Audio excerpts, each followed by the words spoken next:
Bonjour à tous, avant d'aller plus loin, comme toujours, je vous préviens qu'une transcription est disponible et que vous trouverez un lien dans la description de l'épisode. J'espère que vous allez bien et j'espère que vous sentez que vous progressez en français. Pour les personnes qui trouvent que c'est facile de comprendre ce podcast, parce que je ne parle pas très rapidement et parce que je donne régulièrement des indications en anglais, je vous encourage à analyser la structure grammaticale.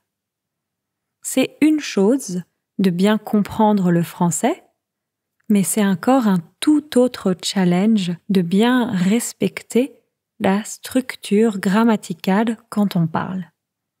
Donc je répète un peu plus rapidement pour les personnes qui trouvent que c'est facile de comprendre ce podcast parce que je parle pas très rapidement et parce que je donne régulièrement des indications en anglais, je vous encourage à analyser la structure grammaticale.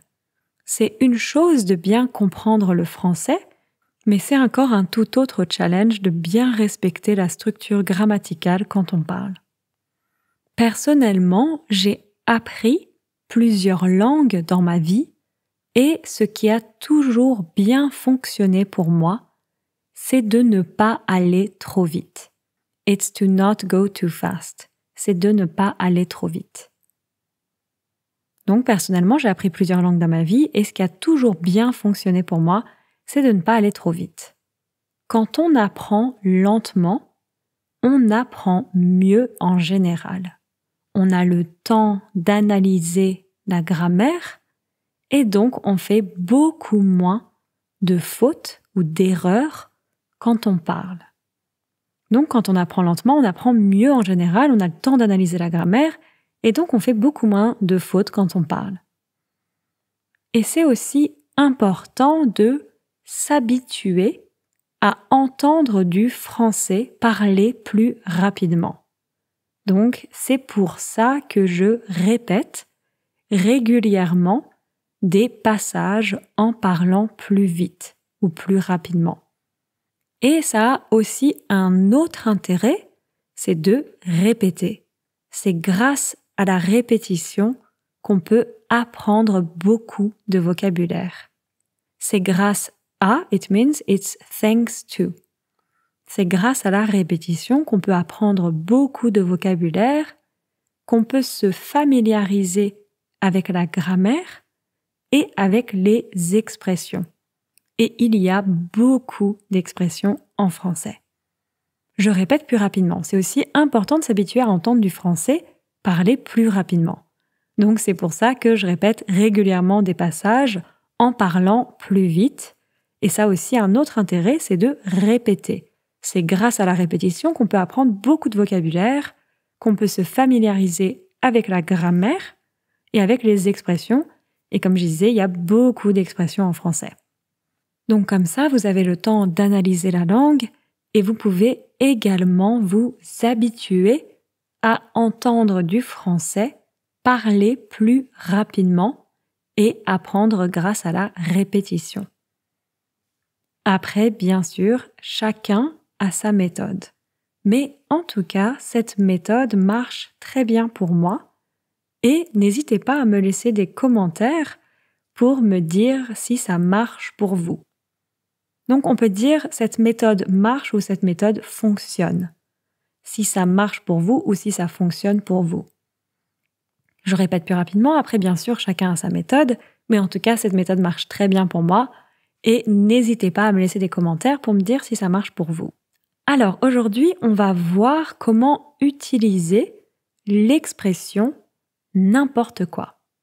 Et restez bien jusqu'à la fin parce qu'à la fin, il y aura un test de compréhension. Et c'est mon ami, my friend, c'est mon ami Léo qui parlera à ma place. Comme ça, ce sera encore plus difficile. Donc, encore, c'est even. Comme ça, ce sera encore plus difficile. Even more difficult. Pour être plus précise, n'importe quoi, c'est un pronom indéfini. Donc ça, c'est pour ceux qui aiment bien la grammaire. C'est un pronom indéfini. N'importe quoi, c'est donc un pronom indéfini qu'on utilise beaucoup en français. Et il n'y a pas vraiment un équivalent en anglais. Parfois, on peut le traduire par whatever ou nonsense. Parfois, on peut le traduire par anything. Et parfois, c'est compliqué de trouver une traduction. Donc, je vais vous expliquer un peu comment utiliser ce n'importe quoi. Pour bien comprendre, c'est intéressant de connaître l'origine de ce pronom. Connaître, donc, c'est to know. Pour bien comprendre, c'est intéressant de connaître l'origine de ce pronom. En fait, n'importe quoi, ça vient du vieux français ou de l'ancien français. Ça vient de, it comes from, ça vient du vieux français ou on peut dire de l'ancien français. Si on l'écrivait aujourd'hui, on écrirait il n'importe pas quoi. Donc si on l'écrivait aujourd'hui, on écrirait if we wrote it today, we would write. Si on l'écrivait aujourd'hui, on écrirait il n'importe pas quoi. Littéralement, it doesn't matter what. Je répète donc, en fait, n'importe quoi, ça vient du vieux français, de l'ancien français. Si on l'écrivait aujourd'hui, on écrirait il n'importe pas quoi. Ça aide à comprendre sa signification. Et donc, on peut utiliser ce pronom de plein de manières différentes. Par exemple, on peut le traduire par anything, comme je disais tout à l'heure. She'd do anything for her kids. She'd do anything, elle ferait n'importe quoi for her kids, pour ses enfants. Elle ferait n'importe quoi pour ses enfants. On pourrait aussi dire elle ferait tout pour ses enfants. Ça veut dire la même chose. Elle ferait n'importe quoi pour ses enfants ou elle ferait tout pour ses enfants. Un autre exemple. He's so in love that he'd do anything for her. He is so in love. Comment on dit to be in love? C'est être amoureux ou pour une femme, être amoureuse. He is so in love. Il est tellement amoureux that que he'd do anything, il ferait n'importe quoi for her, pour elle. Il est tellement amoureux qu'il ferait n'importe quoi pour elle. Il est tellement amoureux qu'il ferait n'importe quoi pour elle. Mais n'importe quoi peut aussi avoir une signification assez différente. Par exemple, he's talking nonsense. Là, on pourrait dire il dit n'importe quoi. Un autre exemple, he was talking nonsense during his speech. He was talking nonsense, on pourrait dire il disait n'importe quoi. During his speech, pendant son discours ou pendant son speech. En français, on peut aussi utiliser le mot un speech. Il disait n'importe quoi pendant son speech ou pendant son discours. Il disait n'importe quoi pendant son discours. Un autre exemple, the teacher talks nonsense to her students. The teacher, donc on peut dire la professeure ou le professeur, mais très souvent on dit tout simplement la prof ou le prof. The teacher talks nonsense. La prof dit n'importe quoi to her students, à ses élèves. La prof dit n'importe quoi à ses élèves. Et on peut l'utiliser avec plein d'autres verbes. Par exemple, il mange n'importe quoi. Donc ça, c'est vraiment compliqué à traduire en anglais. Dans Google Traduction, j'ai testé et ça a mis « he eats anything ». Mais en réalité, c'est un peu différent. Il mange n'importe quoi, c'est l'idée qu'il mange plein de conneries. C'est quoi des conneries? Alors, conneries, attention, c'est un peu vulgaire. Manger des conneries, ça veut dire manger des choses stupides, manger des choses qui sont mauvaises pour la santé, par exemple. So to eat stupid things, manger des conneries. And you can say also dire des conneries, to say stupid things. Donc par exemple, on peut dire n'importe quoi ou dire des conneries, et on peut dire manger n'importe quoi ou manger des conneries. Par exemple, il mange n'importe quoi au petit déjeuner. Il mange des bonbons, des gâteaux, des burgers. ils mangent n'importe quoi. Au petit déjeuner, donc at breakfast, ils mangent des bonbons. Un bonbon, c'est a candy, donc des bonbons. Des gâteaux, ça peut être biscuits, cakes, des gâteaux. Des burgers, ça vous comprenez, etc. Ils mangent n'importe quoi au petit déjeuner. Ils mangent des bonbons, des gâteaux, des burgers. Donc vous comprenez, ils mangent que des conneries. Et on peut aussi l'utiliser avec le verbe faire. Faire n'importe quoi. Donc par exemple, I had an audition for a great project today, but I totally messed up. I had an audition. En français, pour audition, on dirait un casting. Donc j'avais un casting for a great project, pour un super projet, today, aujourd'hui, but I totally messed up. Pour dire I totally messed up, on peut utiliser l'expression n'importe quoi. Et on peut dire j'ai fait n'importe quoi. Faire n'importe quoi, ça peut aussi exprimer cette idée de to mess up. J'avais un casting pour un super projet aujourd'hui, mais j'ai fait n'importe quoi. J'avais un casting pour un super projet aujourd'hui, mais j'ai fait n'importe quoi. Un autre exemple. I messed up my job interview. I answered nonsense to all their questions. I don't know if you can say this in English, but it's the best way that I found to translate it. Alors, I messed up would be j'ai fait n'importe quoi. My job interview. A job interview, c'est un entretien. I messed up my job interview. J'ai fait n'importe quoi à mon entretien. J'ai fait n'importe quoi à mon entretien. I answered. J'ai répondu. Et donc, I answered nonsense. J'ai répondu n'importe quoi. To all their questions. À toutes leurs questions. J'ai fait n'importe quoi à mon entretien. J'ai répondu n'importe quoi à toutes leurs questions. Plus rapidement, j'ai fait n'importe quoi à mon entretien. J'ai répondu n'importe quoi à toutes leurs questions. On peut aussi l'utiliser seul. Donc là, ce serait juste n'importe quoi. Alors, quand on l'utilise seul, c'est souvent pour réagir à une situation absurde. Donc ça pourrait se traduire par nonsense ou no way, n'importe quoi. Il y a aussi une expression que vous avez peut-être déjà entendue. L'expression « c'est du grand n'importe quoi ». C'est une expression qu'on utilise souvent. On peut utiliser cette expression pour décrire une situation qui est complètement absurde ou chaotique ou complètement stupide. C'est du grand n'importe quoi. Je vous donne quelques situations.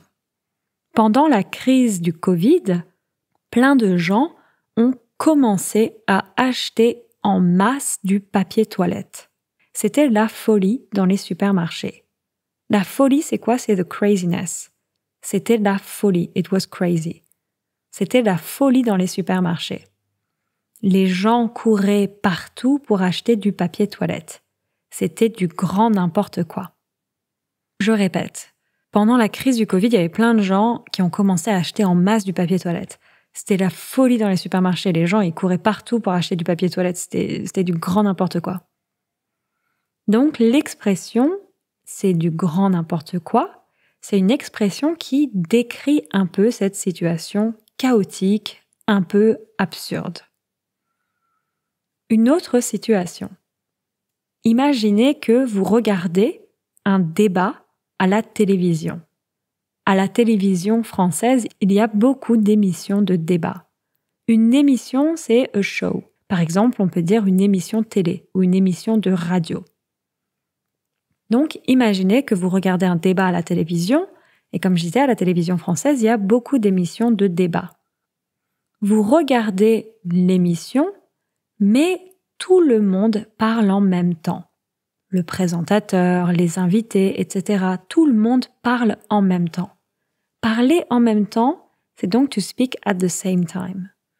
Donc vous regardez l'émission, mais tout le monde parle en même temps. On comprend rien. Et là, vous pouvez dire « c'est du grand n'importe quoi, ils parlent tous en même temps, on comprend rien ». Et le lendemain, and the next day, et le lendemain, vous pouvez dire à vos amis « c'était du grand n'importe quoi le débat d'hier ». So it's to say it was total nonsense. It was ridiculous almost. C'était du grand n'importe quoi le débat d'hier. Et une dernière expression qu'on utilise beaucoup aussi, c'est l'expression tout et n'importe quoi. En anglais, on dirait anything and everything. Tout et n'importe quoi. Par exemple, we can't accept anything and everything. On ne peut pas accepter tout et n'importe quoi. On ne peut pas accepter tout et n'importe quoi. Un autre exemple, I've tried anything and everything and nothing worked. I've tried, j'ai essayé. Anything and everything would be then tout et n'importe quoi. And nothing worked. Et rien n'a marché. J'ai essayé tout et n'importe quoi et rien n'a marché. Plus rapidement, j'ai essayé tout et n'importe quoi et rien n'a marché. Voilà, maintenant c'est parti pour le test de compréhension. Vous allez pouvoir tester si vous avez bien compris cette expression n'importe quoi.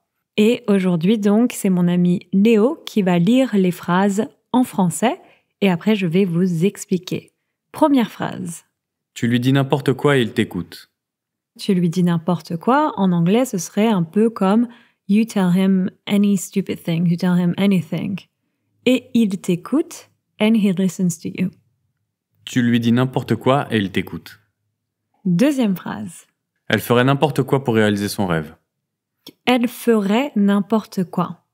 Donc là, c'est she'd do anything. Elle ferait n'importe quoi pour réaliser son rêve, to make her dream come true.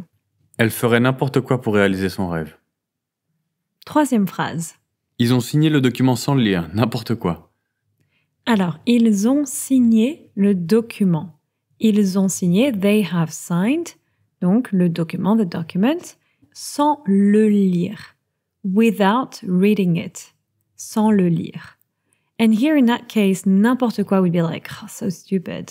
What nonsense. N'importe quoi. Ils ont signé le document sans le lire, n'importe quoi. Prochaine phrase. On doit être préparé à n'importe quoi. On doit être préparé, c'est un peu we have to be prepared. À n'importe quoi, for anything. On doit être préparé à n'importe quoi. Ok, prochaine phrase. Ma peau, c'est n'importe quoi en ce moment. Ma peau, my skin, c'est n'importe quoi en ce moment. Donc là, dans ce cas-là, c'est un peu my skin is a total mess at the moment. Ma peau, c'est n'importe quoi en ce moment. Cette soirée, c'était n'importe quoi. Cette soirée, c'est this party. Cette soirée, c'était n'importe quoi. So here it's in the sense of it was totally messed up. It was crazy. Cette soirée, c'était n'importe quoi. Prochaine phrase. Il poste n'importe quoi sur son compte Instagram. Alors, il poste n'importe quoi. Donc là, ce serait un peu he posts nonsense. He posts stupid things. Il poste n'importe quoi sur son compte Instagram. Donc ça, vous comprenez. Il poste n'importe quoi sur son compte Instagram. Prochaine phrase. J'adore parler avec lui, on peut parler de n'importe quoi, c'est toujours intéressant. Alors, j'adore parler avec lui, donc I love talking with him. On peut parler de n'importe quoi. So in this case, it's we can talk about anything. On peut parler de n'importe quoi et c'est toujours intéressant. J'adore parler avec lui, on peut parler de n'importe quoi et c'est toujours intéressant. Alors, est-ce que ça va? On va continuer, c'est un très bon exercice pour vous d'entendre quelqu'un d'autre dire toutes ces phrases. On peut parler de tout et n'importe quoi. On peut parler de tout et n'importe quoi, mais vous voyez, quand on parle plus rapidement, on dit on peut parler de tout et n'importe quoi. Tout à l'heure, j'ai expliqué parler de tout et n'importe quoi, c'est donc we can talk about anything and everything. On peut parler de tout et n'importe quoi. Allez, encore une autre phrase. J'ai mangé n'importe quoi toute la journée. Donc là, j'ai mangé n'importe quoi. Tout à l'heure, on en a un peu parlé. Manger n'importe quoi, donc ce serait to eat stupid things. J'ai mangé n'importe quoi, I ate stupid things, toute la journée, all day long. J'ai mangé n'importe quoi toute la journée. Un autre exemple avec manger n'importe quoi. Il dit qu'il a mal au ventre, mais c'est normal, il a mangé n'importe quoi hier soir. Il a mal au ventre, c'est to have a stomach ache. Or his stomach hurts. Il a mal au ventre. Il dit qu'il a mal au ventre, he says his stomach hurts. Mais c'est normal, il a mangé n'importe quoi hier soir. He ate only stupid things or he ate stupid things last night. Il dit qu'il a mal au ventre, mais c'est normal. Il a mangé n'importe quoi hier soir. Et allez, c'est la dernière phrase. Courage. Je croyais que j'avais fait n'importe quoi à mon casting, mais en fait, j'ai eu le rôle. Je croyais que j'avais fait n'importe quoi à mon casting. I thought I had messed up my audition. Mais en fait, but actually, j'ai eu le rôle. I got the part. Je croyais que j'avais fait n'importe quoi à mon casting, mais en fait, j'ai eu le rôle. Voilà, j'espère que le pronom n'importe quoi n'a plus de secret pour vous. Et je vous dis à la prochaine. Merci beaucoup, Léo. Merci à toi.